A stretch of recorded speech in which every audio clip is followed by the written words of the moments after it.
Hello everyone and welcome back to another video, or welcome if you are new.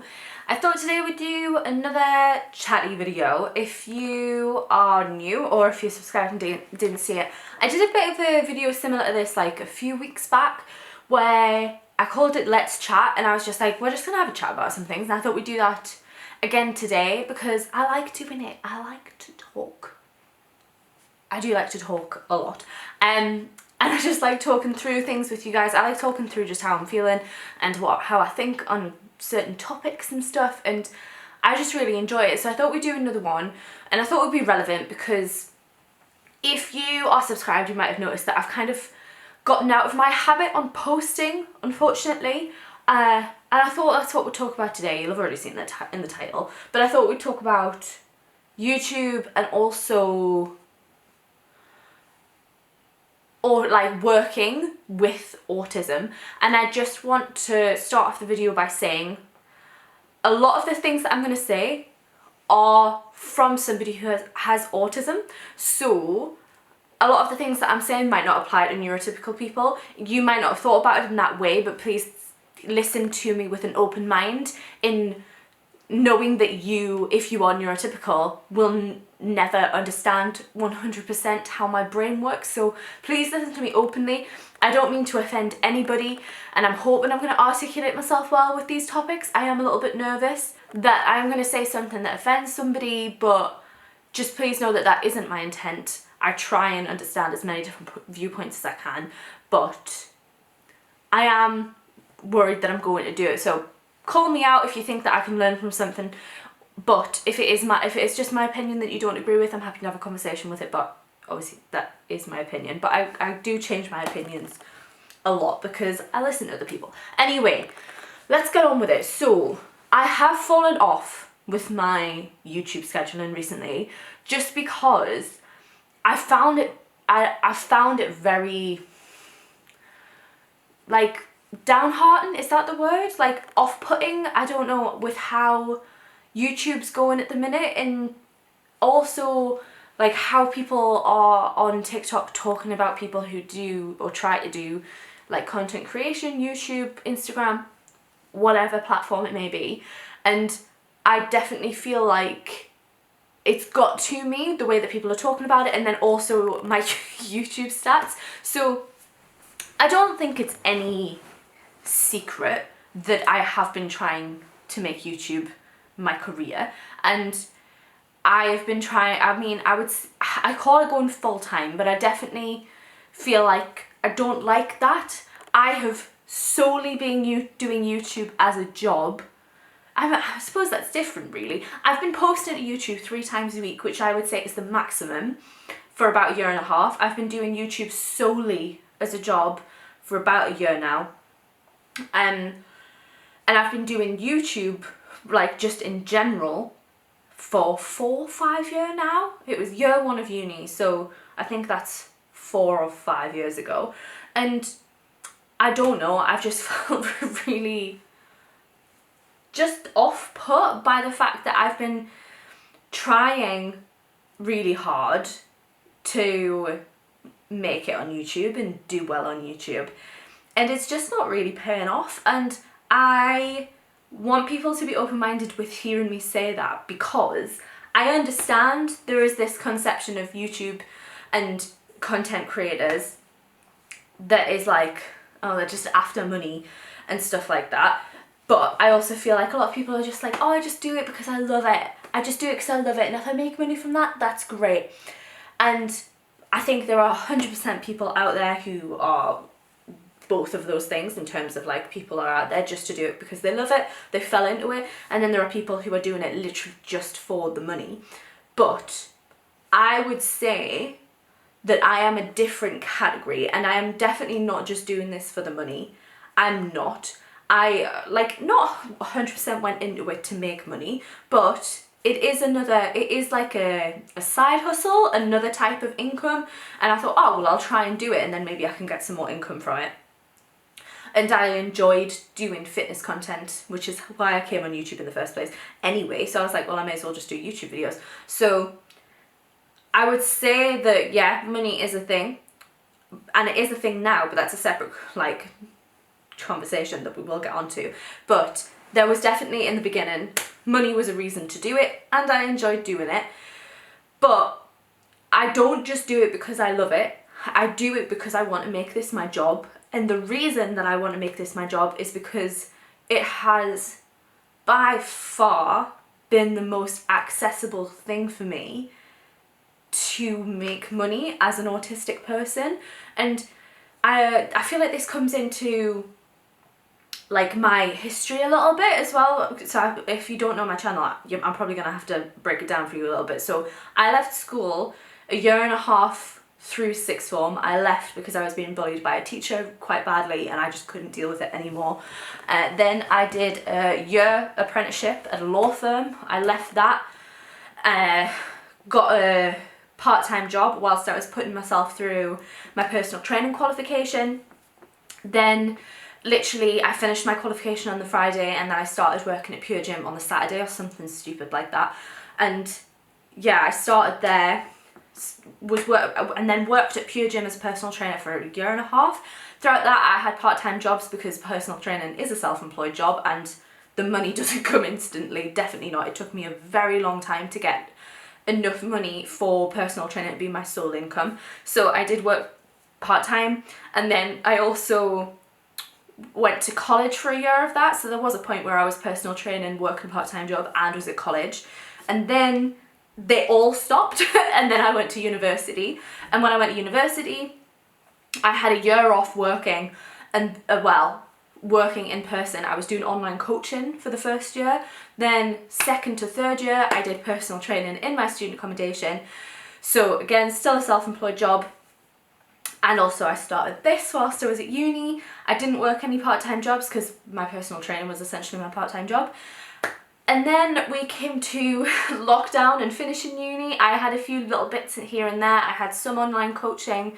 I did some social media work, and I think that was it. This has basically been my main thing apart from online coaching, and online coaching never took off for me. It just, yeah. There was also the photography side of things, which I started, it was going year 2 to year 3. That was where photography kind of came into my life to be an option for a job. Obviously I did psychology at uni. I kind of decided year 2, year 3 that wasn't going to be a job for me, again because of autism. I am getting to it, but I feel like it's important to say that I have done a lot of jobs. I have been in a law firm, I've done the 9 till 5 and that. I've been self-employed with personal training, I've been self-employed with photography, and that's obviously a business as well. I have worked part-time in retail, in hospitality. I did NCS, which is, I would say it's more like a contracting role. It's kind of, I wouldn't call it social work, but it's that kind of realm where you're looking after young people. Like for 1 week, you're literally like, I would say 24/7, but it's only like 5 days. But it's all the time, and it's just, and then also I've done uni and did volunteering in a school and things like that. So I have done a lot of job roles, and I just wanted to put that out there to make sure that people aren't going to be like, well, you haven't tried everything. And I'm not saying I've tried everything. I'm not. There are so many jobs that I haven't tried. I've only done like 5 or something silly, but I've tried a whole load of variations, right? And none of them work well for my brain. And this is definitely 100% something that I have been letting myself get comfortable with since my diagnosis, because when I was like self-diagnosed and I was telling people that I was autistic without having my diagnosis, I was definitely comfortable that I was autistic. Like I was so confident that I was autistic. I was telling people, of course I was confident that I was autistic, but there is still that side of kind of like imposter syndrome, or kind of that side of you where you're just like, well, if you aren't autistic, then you should probably stop being so lazy. Or if you aren't autistic, then you are just being lazy. So you should try and still keep up with neurotypical people, just in case you are neurotypical. And I hope that my fellow neurodivergent people can understand what I'm saying with that, where there is still that side of you where it's just like, you are being lazy, especially with ADHD stuff. I am just going to talk about autism because I'm not diagnosed with ADHD, I don't feel 100% confident in talking about it, but I'm pretty confident I have ADHD. But ADHD is known for being like, you're just yelling at yourself in your head, get up, get up, get up, get up, and you just can't. But anyway, back to the autism stuff.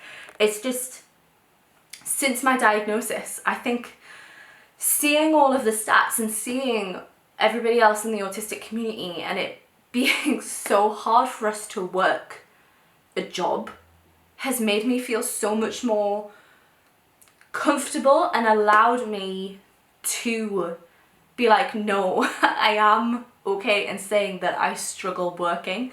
I really, really do. And it's not because I'm just being lazy, or it's not because I don't want to work. I do want to work, but there are specific things in every type of job that is just so freaking hard for someone with autism. Like, if I break it down quickly, like 9 till 5 is like hell, because you are literally being forced to make your brain work from the hours of 9 till 5 and then expected to just shut off work before that and after that, where that just won't happen. It won't happen. My brain will not work if it doesn't want to work.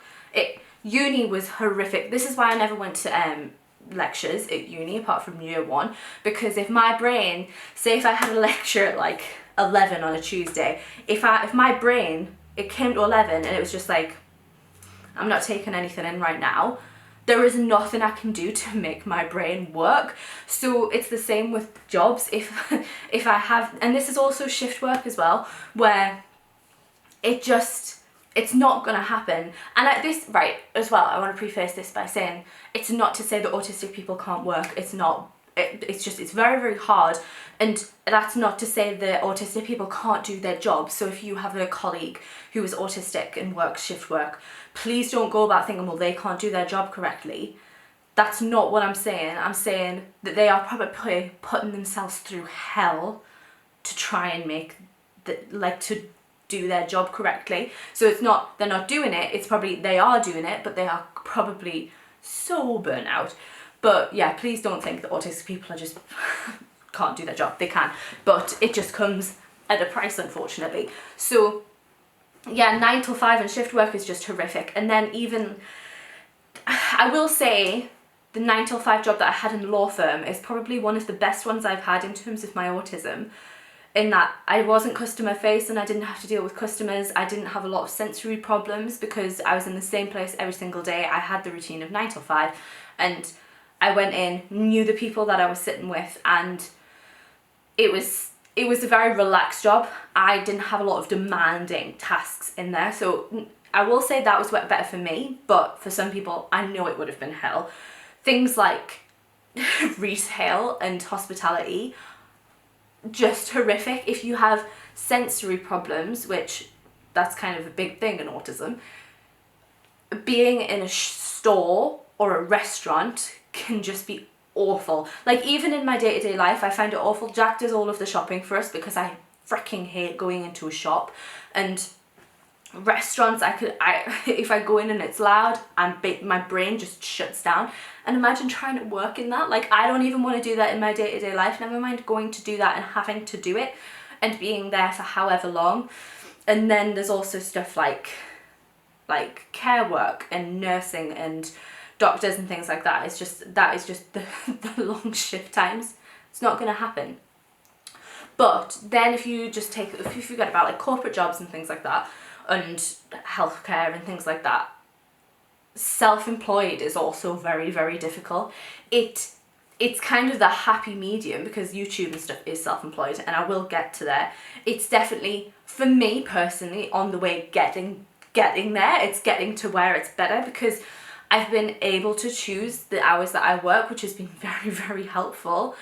But with being self-employed with personal training and photography, the sales is very, very difficult. It is very, very difficult. I still struggle with it with Hedge Hope, like Mountain and Moss, which is our holiday home business. We have a caravan. That I find very difficult. I was meant to be doing all of the sales stuff and marketing, and I just can't, because sometimes it's too much pressure for me to go out there and talk to people, and to know that I'm selling them something is really, really difficult. And it's not it's not the saying I'm worth something. I'm fine with that, because I one of the big thing in autism is black and white thinking, and I have very, very black and white thinking. So for something like knowing your worth and stuff, it's very black and white for me. It's like, oh no, but I am worth that. So I'm fine telling people I cost that, but it's the trying to convince someone to buy something that they don't necessarily want. And personal training is that. Photography is much better, because photography, people tend to come to you because they want a thing, and then you have to convince them that you're the person for them. Whereas personal training, unless you're in a very, very good gym, which I wasn't, you kind of do have to convince people that they need personal training, and that's just horrific. And there's also, with the personal training, was the sensory issues of being in a gym all the time.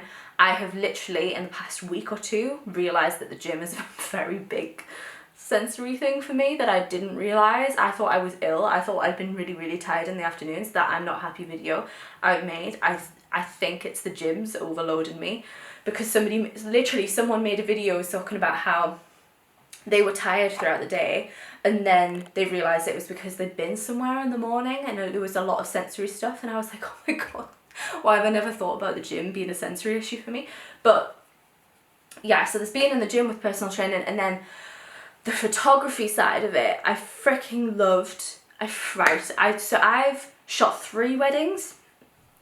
Oh, being a second shooter for a wedding, I freaking love it. If I could do that and not have to market myself, I would do that.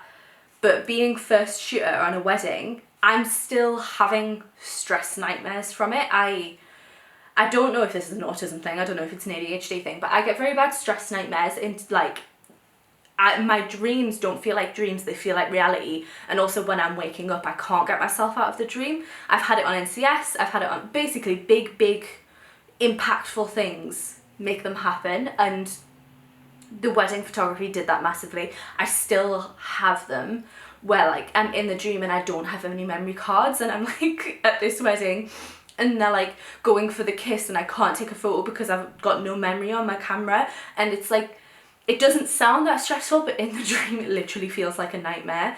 And again, it's marketing as well, because wedding photography is a very, very competitive market. There are a lot of wedding photographers and people trying to make it. And the pressure is so hard. Like it's so high, and there is nothing you can do about that, apart from having a second shooter, which then costs money, which I didn't have. So it was really hard. The photography that I'm doing now I freaking love, because I don't have to deal with anybody else, which is another thing that I struggle with. I don't want to have to put any reliance on anyone else. I struggled with that at school, at uni, in teamwork, in jobs. I don't want other people to have any job responsibility. I want to do it all myself. So the travel photography is just the best type of photography I could be doing, and I feel like I'm kind of good at it, so I'm very happy with that. But YouTube is just the perfect thing for me, in that I can make my videos when I want, I can edit when I want, they go up at a scheduled time that I do normally try and hit it. I know I haven't been very good in the last month or so, but it's so freaking good for me. I mentioned this, I don't think I've mentioned it on YouTube before, I might have, but there's so much stuff that I never ever would have dreamt of doing, even mundane stuff that I wouldn't have done if it wasn't for YouTube. I had somebody ask me, I think it was like a year and a half ago, 2 years ago, I did this, I think it was the Q&A, and somebody asked me, why do you do hauls? And I think they didn't mean it in a great way. I think they were being like, why do you even do hauls? And genuinely, I don't think I'd buy clothes if it wasn't for haul videos, because in my head, one of my biggest autism traits that I struggle with is, if there isn't a point to it, why am I doing it? And with clothes, I'm like, I have other clothes, why would I buy other clothes? That's how I was growing up. I wear the same things over and over again. You guys have still probably seen it, because I can't afford to buy more clothes at the minute. And like this, I wear this all the frickin' time. I have to like check my YouTube videos to make sure that it doesn't look like I'm wearing the same clothes. Even though I probably am on the lead up to the video, I change into something for the video and then change out of it, because I know people don't like it. But if I, like, honestly, I just wouldn't buy clothes if it wasn't for haul videos. So even things like that, because I'm doing it for a video, I will do it. Things like cleaning. I told you guys this on the tidy with me video I did the other day. I wouldn't have tidied that day if it wasn't for this video. There are so many benefits for me for doing YouTube, and making money off that would just be the perfect thing for me. It would be so incredible. And I do make money off it now, but I've mentioned it before, and it's still the same from the last time I mentioned it. For YouTube, you have to make £60 a month to like check out, and if you don't hit £60, you can't check out. So I haven't been doing that. I've been making like 58, sometimes 60 a month. So some months I can check out, but other months I've got to like wait for the next month, and then YouTube pays like a month after anyway. So I got paid today for August and September, so like I haven't been paid since July from YouTube. So it's not great at the minute, which is why I felt like so disheartened, because I'm like, I'm making 3 videos a week. Some videos take so much time, and a lot of videos take money, and it's just like, like I'm not getting anything out of that. And I hope people don't judge me for that, because if you are working, you deserve to be paid. And I mean that in every single job sector. I am so adamant with things like this. I tell everybody, even people like the manager at my gym, Jack, anybody who will listen, I will tell them, do not do more than your job description. You are getting paid for your work. Don't do more work than what you are being paid for, because I really, really believe that you should be paid for your work. And currently I'm not being paid for it. And that's fine. That was what I agreed to when I started doing YouTube. That's fine. But it's been so long now that I've been really trying, and it's just not paying off yet. And everybody says like, you know, just be consistent, but it's like, yeah, but I've been posting 3 videos a week for like, I think it must be like 2 years now, and it's just really disheartening. And I know some people are gonna be like, well, just stop doing it, but because I love it so much, like I love it so much, and because it suits me so well, like it suits me, if I could get paid for this, it means I could work, whereas otherwise I'm not sure I'm going to be able to. So I don't want to stop doing it, and I think a lot of the stuff in my life I just wouldn't do anymore, and I don't want that to happen.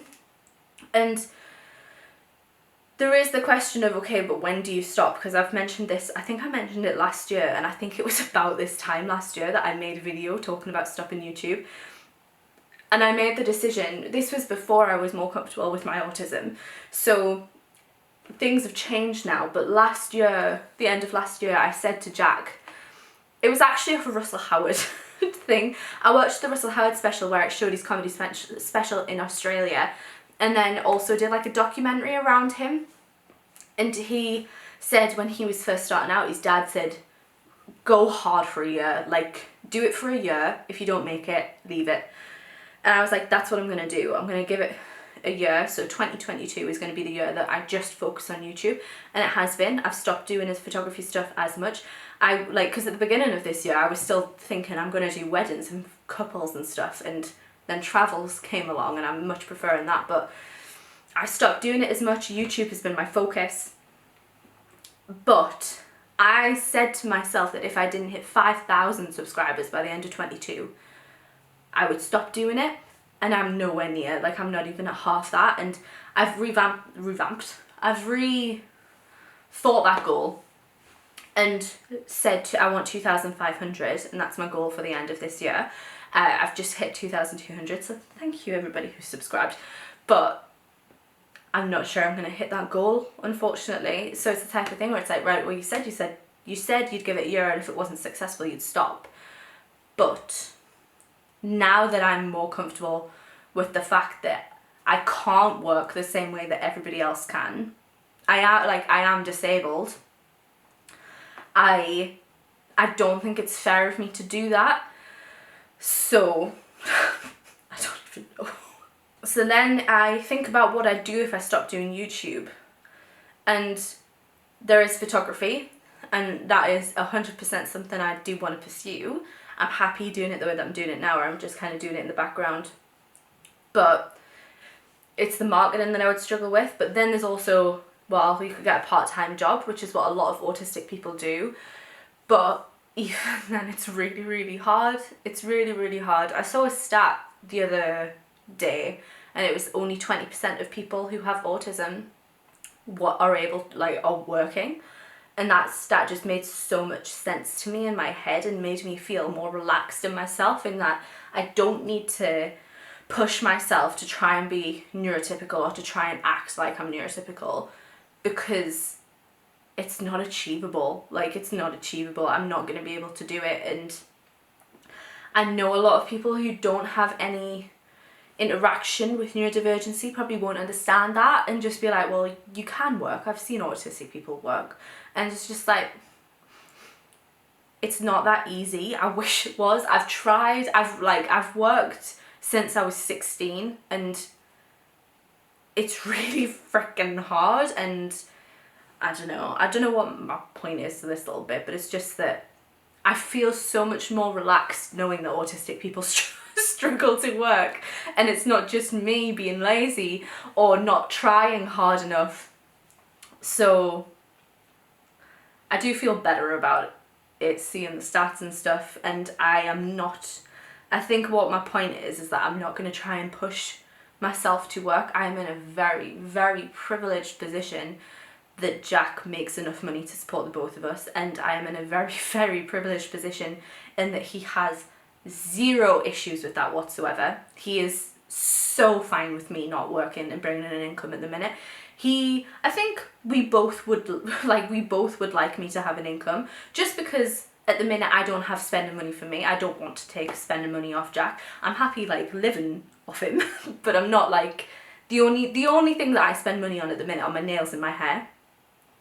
So I don't know, we both like me to have an income so I can feel good about spending money and I can get the things that I want to get. But he is so supportive, and he's just like, no, he gets it, because he sees the breakdowns, the meltdowns, everything. He gets it. So I'm in a very, very privileged position that I don't have to work. And this is a whole other conversation, but it's just horrific that autistic people are made to work when we can't, because PIP which is like the personal independent payment plan, I think, payment something.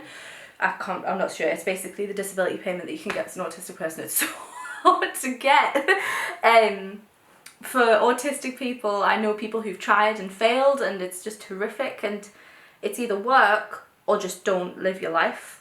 So it's horrific, but that's another conversation. But I'm just saying, I understand that I'm in a very, very, very privileged position. I am so freaking grateful.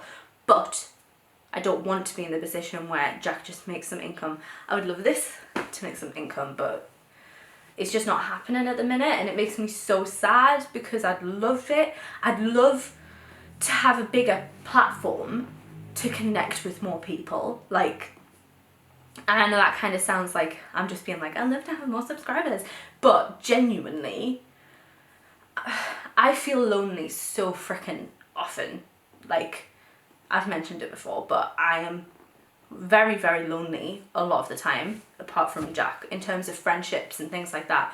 And having you guys here, and even just having 2,200 people who subscribe to me, it just makes me feel more valid as a person, and like some people like me. My camera cut me off, so I feel like that's a signal for me to stop talking as much. But what I was saying that got cut off was, like, I just feel like it makes me feel valid. It makes me feel that I am likable to some people. Like, I don't have close friends, so that is really rough, and it really, like, I don't know, tanks your self-esteem. So having people subscribe to me just means so much, and it feels like having a little community that I can ask you guys. Like, people who comment all the time just mean the world to me. Like, there's Katrina and Cat Called Jessie and Jack. Like, there are people who comment all the freaking time, and that is incredible. It means so much to me, and like, having your opinions, like, and telling me what you think, that means so much to me. So having a bigger subscriber base would just be incredible. It would be so nice to be able to talk to so many people. But it's just not happening, and I don't know how to get it to happen more than what I'm doing, because if I post more than 3 times a week, my views tend to just tank. Like, YouTube doesn't like 3 or more, well, 3 more than 3 more than 3 times a week. So I'm not sure what to do more. I'm trying to post to TikTok, but I really struggle with posting short content. YouTube wants me to start posting shorts, but I just don't, again, I don't know how to do short content because I end up talking for 40 minutes. So yeah, that's kind of where I'm at, and I think a main point of this video was to just be like saying sorry to my subscribers, that if you are hoping for 3 videos off me a week, because I know I've had so many kind comments of people being like, give yourself a break, it's fine if you miss an upload. But I know sometimes it can be frustrating when you subscribe to somebody who posts 3 times a week and then they just stop. I find it frustrating, so I know that somebody out there probably just does find it frustrating. So I am sorry. It's been hard. I struggle with content and knowing what people want me to post. That's been a huge thing the last few weeks. I'm just not sure what to do, because I had someone last year tell me that I need to like bottleneck my content better and like just post a niche type thing, but I don't like doing that, because I tried doing fitness. It's very hard. There are a lot of fitness content people out there, and I like talking about my life, and I know you guys love me posting about Oakley, but I just can't post about him all the time. It just takes too much from me. And people, I don't know, my channel doesn't seem to grow when I post a lot of lifestyle stuff, so it's so hard to know what to post, and I'll ask on Instagram what people want to see and then I'll get no responses, so I'm just like, okay, I'll just do whatever, and then it doesn't work out, and it's very difficult, but I love it at the same time, so I really want to keep going with it. I'm not sure what the future is going to be. I don't think I'm going to stop at the end of this year, but it might happen. I might end up just saying I've wasted too much time trying to get it to take off and it hasn't been successful, so I might just stop. But yeah, like I said, I just wanted to chat about it. I hope you guys understand what I meant. I didn't mean to cause offense to anybody, but it's where I'm at. So I'm gonna finish this video off here. I hope you guys understood. I hope you guys enjoyed listening to me babble for 40 minutes. But I hope it was useful maybe to people who don't know autism, or I hope it was useful to other autistic people who are struggling. You are completely valid in if you are struggling with working like everybody else. I don't think our brains are meant to work like that, so it's completely okay. If you want to talk about it, I'm here. But anyway, thank you for watching. If you did enjoy, please make sure to leave it a like. Help me push my content to other people, and help me meet my goal by subscribing if you are new. Even if you're just like a casual subscriber, you don't have to put the bell on. That's fine. Just please click subscribe and just have it in the background. Even if you don't watch my videos again, just click subscribe for me. Anyway, thank you for watching, and I shall hopefully see you in another one. Bye.